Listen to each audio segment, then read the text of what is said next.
പരസ്പരം താങ്ങായും തണലായും കഴിയേണ്ടവരാണ് ഭാര്യ ഭർത്താക്കന്മാർ.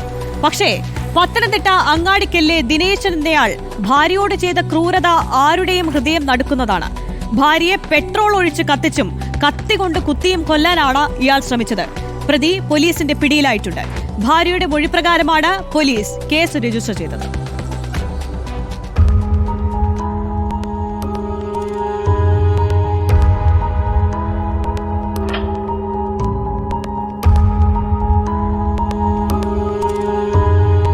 കുടുംബ പ്രശ്നങ്ങളെ തുടർന്നാണ് പ്രതി ദിനേശ് ഭാര്യയെ കൊലപ്പെടുത്താൻ ശ്രമിച്ചത്. ഭാര്യയുടെ കുടുംബ വീട്ടിൽ അതിക്രമിച്ചു കയറിയ ദിനേശ് കയ്യിൽ കരുതിയ പെട്രോൾ നിറച്ച കുപ്പി ഭാര്യയുടെ ദേഹത്തേക്ക് ഒഴിച്ചു. കയ്യിലിരുന്ന കത്തികൊണ്ട് ഭാര്യയെ കുത്തിക്കൊല്ലാനും ശ്രമിച്ചു. ലാമ്പ് കത്തിക്കാൻ ശ്രമിച്ചപ്പോൾ ഭാര്യ പിതാവ് തടഞ്ഞു. തുടർന്ന് പ്രതി ഹെൽമെറ്റ് എടുത്തെറിഞ്ഞ് ഭാര്യയുടെ തലക്ക് പരിക്കേൽപ്പിച്ചു. ഭാര്യയുടെ മൊഴിപ്രകാരം കൊടുമൺ പോലീസ് കേസ് രജിസ്റ്റർ ചെയ്തു. പ്രതിയെ കൊടുമണ്ണിൽ നിന്നും കസ്റ്റഡിയിലെടുത്തു. പെട്രോൾ നിറച്ച കുപ്പി, ലൈറ്റർ എന്നിവ പോലീസ് കണ്ടെടുത്തു.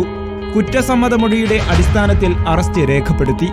പ്രതിയെ പെട്രോൾ വാങ്ങിയ പെട്രോൾ പമ്പിലെത്തിച്ചും തെളിവെടുപ്പ് നടത്തി. കോടതിയിൽ ഹാജരാക്കിയ പ്രതിയെ റിമാൻഡ് ചെയ്തു. റിപ്പോർട്ടർ, പത്തനംതിട്ട.